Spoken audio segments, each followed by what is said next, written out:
La journée internationale de la radio a été célébrée le 13 février dernier. Pour mieux comprendre l'importance de cet événement, l'équipe de Direct 7 s'est intéressée à la radio Victoire FM. La délégation des savanes de la Chambre de commerce et d'industrie du Togo s'est entretenue le 12 février dernier avec les opérateurs économiques à Dapaon. Cette rencontre a été placée sous le thème « L'entreprise face à la loi de finances 2024 ». Mesdames et messieurs, bienvenue au journal. L'Office togolais des recettes se rapproche de jour au jour de la population avec plus de facilité dans les offres et services. La nouveauté est une application qui permet aux usagers des véhicules de payer leur taxe sur véhicule à moteur TVM en ligne, peu importe le lieu de résidence. Et justement, quelle appréciation les usagers font de cette initiative? Les réponses dans ce dossier de la rédaction. L'Office togolais des recettes OTR a annoncé en décembre 2023 que le paiement de la taxe sur les véhicules à moteur TVM se ferait désormais en ligne via l'application OTR TVM. Cette initiative, effective depuis le 2 janvier 2024, s'inscrit dans la politique de digitalisation des services prônée par les autorités. L'application OTR TVM permet aux contribuables de s'acquitter de leur TVM en quelques clics depuis n'importe quel endroit et à n'importe quelle heure.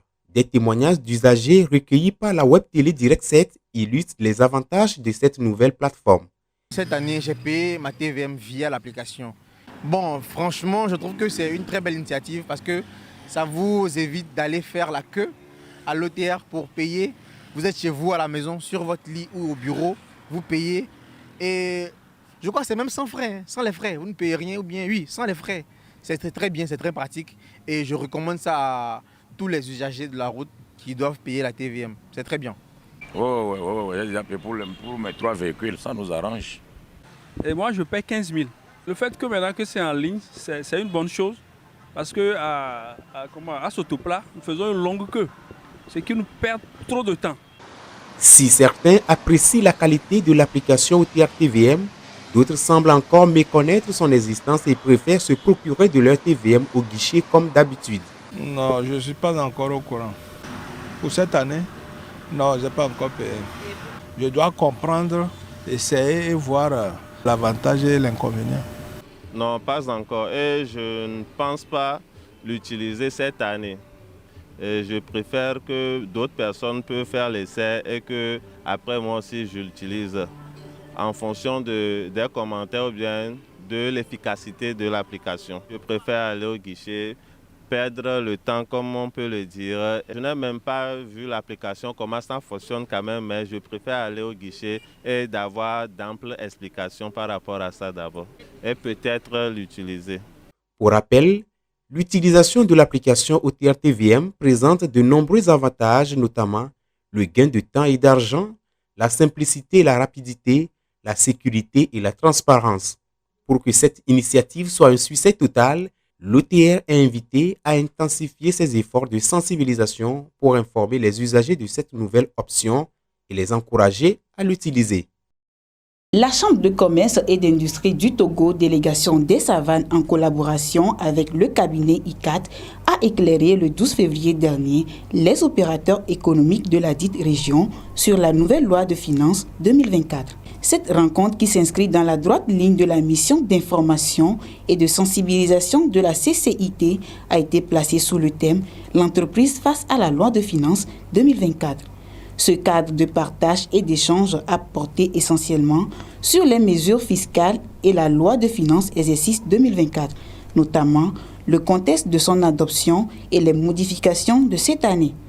Il faut noter que cette loi a été votée dans l'hypothèse d'atteindre un PIB réel de 6,6% visant à contribuer à l'amélioration des conditions de vie de la population. Information reçue par Prosper Combaté, notre correspondant depuis Dapaon. Chaque 13 février, le monde entier célèbre la journée internationale de la radio. Au Togo, cette journée a été marquée de diverses manières par plusieurs chaînes de radio. C'est le cas de Victoire FM, l'une des radios privées populaires de Lomé, qui a ouvert ses portes à l'équipe de Direct 7 pour mieux comprendre l'importance de cet événement. Dossier signé Samson Kwevi. Alors qu'elle n'était pas le premier média connu de la population, la radio a fini par s'imposer et est devenue incontournable dans le paysage médiatique en Afrique et plus précisément au Togo. Célébrée chaque année le 13 février, la journée internationale de la radio a été célébrée au Togo.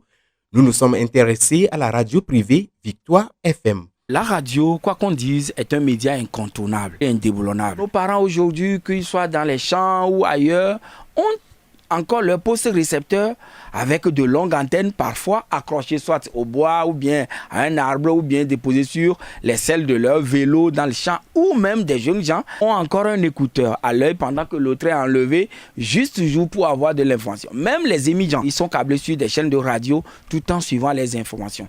Courage à tous ceux-là qui choisissent de suivre les radios.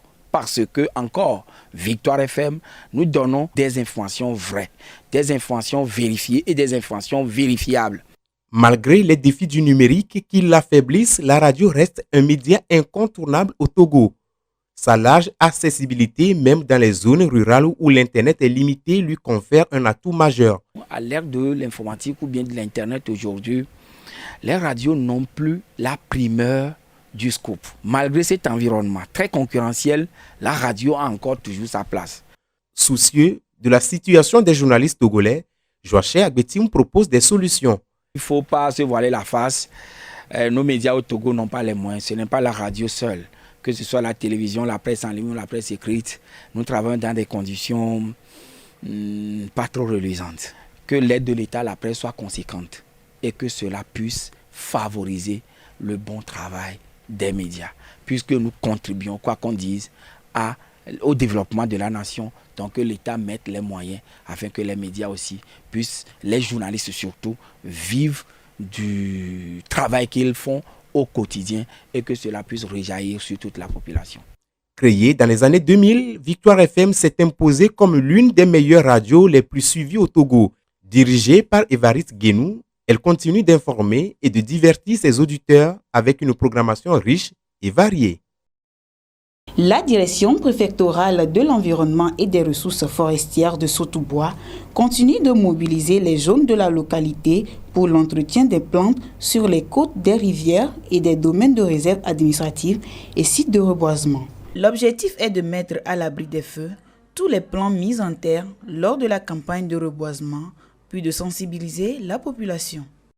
Démarrés en décembre 2023, les travaux vont prendre en compte environ 11 sites sur plus de 10 hectares dans la préfecture. Rappelons que cette mobilisation intervient juste après le lancement officiel à Sokodé de la campagne de lutte contre les feux de végétation et de brousse par le ministre de l'Environnement et des Ressources forestières, Foli Bazi Katari. Information reçue par Raphaël Aloukadé depuis Sotoubois. Une nouvelle huile pour les moteurs fait son apparition sur le marché togolais. Dénommée Mir Oil, elle a été l'objet d'une formation ce vendredi à l'endroit des mécaniciens membres de l'association des professionnels de l'automobile au Togo. Reportage signé Emmanuel Adadé. Ils sont tous des professionnels de la mécanique auto et moto, regroupés au sein de l'ASPAT, Association des professionnels de l'automobile du Togo. Pour eux, ce 16 février 2024 pourrait être un tournant dans leur vie professionnelle, peu importe le nombre d'années d'expérience.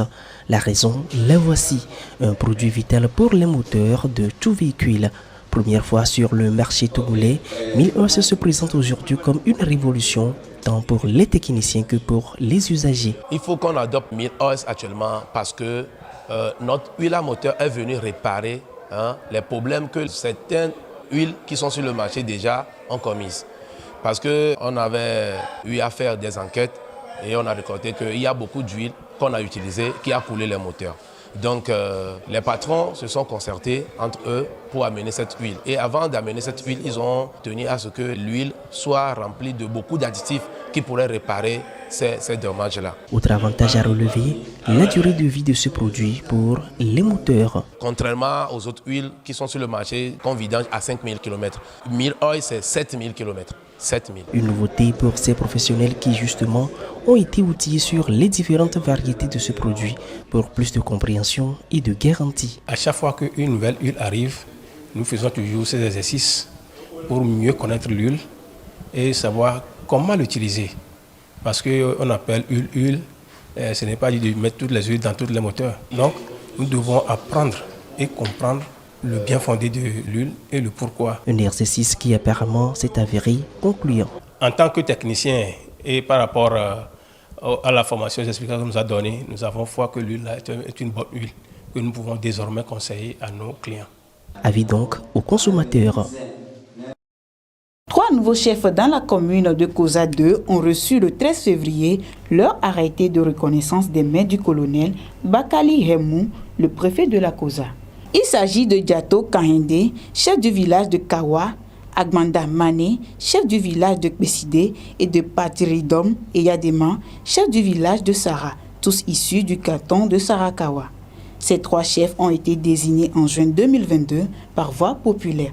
Information reçue par notre correspondant Napou Kérim depuis la Kara. C'est donc tout pour le journal. Merci de l'avoir suivi et à très bientôt sur Direct 7.